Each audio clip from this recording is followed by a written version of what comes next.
लीलाएं थोड़ी सुनी जाए कि ये क्या क्या करते थे। क्योंकि कोई बताता है कि बड़े रसिया थे, कोई कहता था सारी गोपियां इनकी दीवानी हैं, कोई कहता है महाराज ग्वालवाल दीवाने थे। आखिर में ये सब दीवाने थे तो कैसे दीवाने थे, इसकी कथा थोड़ी सुनी जाए।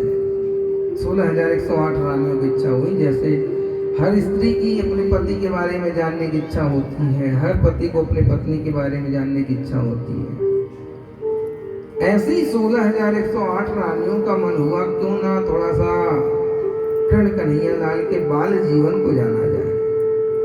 लेकिन बताएगा कौन? तब पता चला कि इनकी मैया रोहिणी यही है जो बता सकती है सारी लीला को, क्योंकि माता के सामने तो सारी लीला है। तो महाराज जैसे ही पता चला रानियों को कि महाराज वही बता सकती है, तो रोहिणी मैया से एक बार ऐसे ही बस कथा चल रही थी, बहुएं बैठी हुई थी, सासू माँ कथा सुना रही थी, ऐसे ही कुछ काम काज की जो भी कथा होती है प्रसंग। तो उस समय रानियों ने कहा कि सासू माँ हम जानना चाहते हैं कि हमारे पतिदेव की कथा आप बचपन वाली सुनाएं। रोहिणी ने तुरंत इशारा किया कि अभी शांत रहो। बहुओं ने कहा क्या बात हो गई?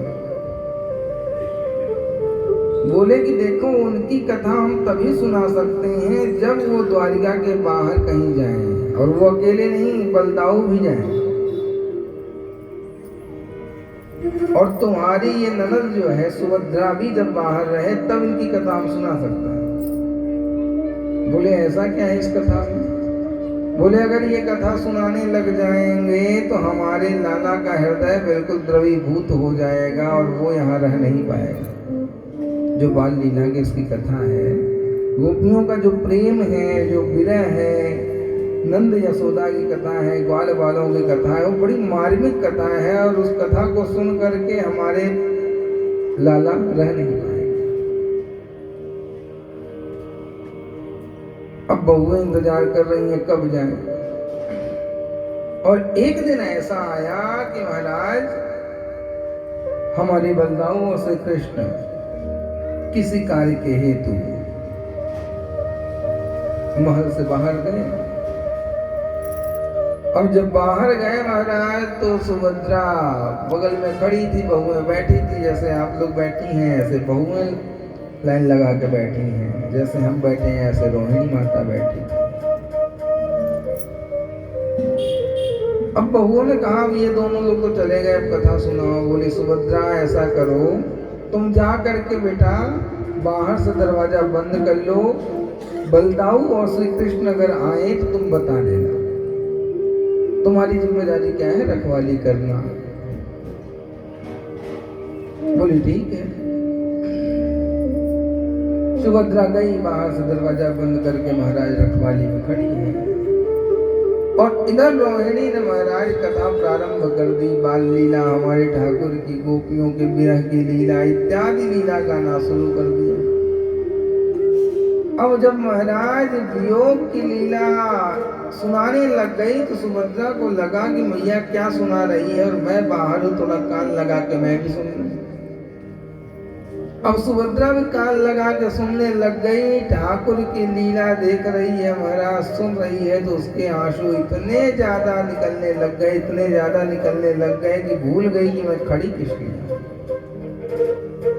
तब तक महाराज एकाएक ठाकुर जी और बलदाऊ जी आए, देखे सुभद्रा को कुछ सुनता हुआ, सुभद्रा को देखा तो खुद हमारे कन्हैया भी सुनने लग गए इस रोहिणी की कथा को।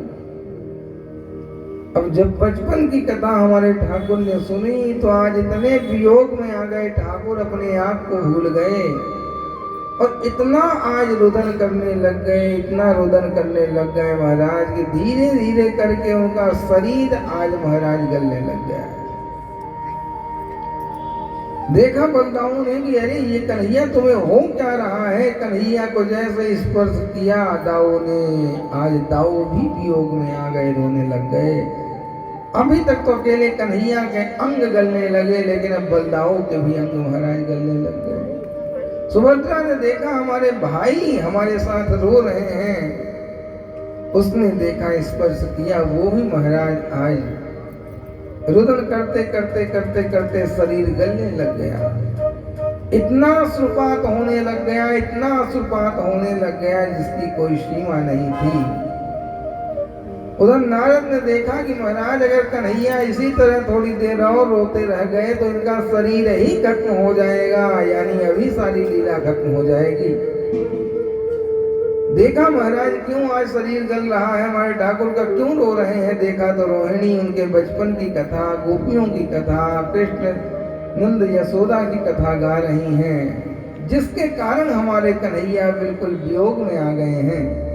नारद जी भागे भागे आए और भागे भागे आकर के महाराज रोहिणी से तुरंत हाथ जोड़ा कि रोहिणी अब बंद कर दो कथा, यदि थोड़ी देर तुमने और कथा सुना दी तो हमारे कन्हैया बचेंगे नहीं, पूरा शरीर गल जाएगा, सुभद्रा भी साथ में चली जाएगी, बलदाऊ भी चले जाएंगे।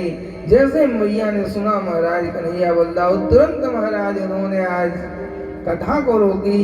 और जब कथा को रोकी नारद भागे भागे आए कन्हैया के पास, हाथ जोड़ के खड़े हुए कि प्रभु अब आप कौन सी लीला करना चाहते हो, यदि ऐसे ही करोगे तो आपके शरीर ही चले जाएंगे। देखा नारद जी को जैसे ही कथा बंद हुई तब जाके हमारे कन्हैया का रोना बंद हुआ, बलदाऊ भी बंद हुए, सुभद्रा भी बंद हुए, लेकिन तब तक उनके अंग काफी छोटे हो चुके थे। और इतना अधिक रोया है महाराज, इतना अधिक रोया है कि आंखें बहुत बड़ी बड़ी हो गई, अंग इधर गलने लग गए, उधर आंखें रोने के कारण बड़ी बड़ी हो गई।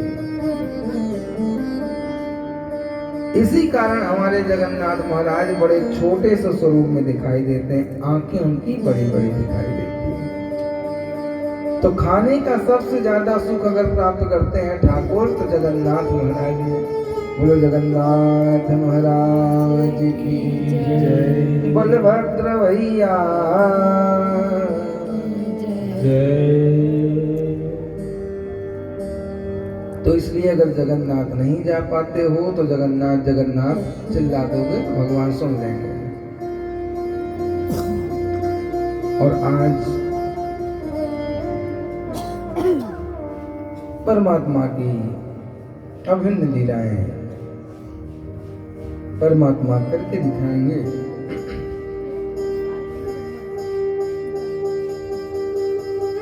कल आपने देखा किस प्रकार ध्रुव जी ने हमारे कन्हैया को मात्र 6 महीने के में ही बड़े ही सहजता सरलता से प्राप्त कर लिया। और आगे महाराज परमात्मा नाम का माध्यम लेकर के ही हमारे ध्रुव जी ने परमात्मा को अपने वश में कर लिया। और तुलसी बाबा बड़ा सुंदर लिखते हैं, ध्रुव सगला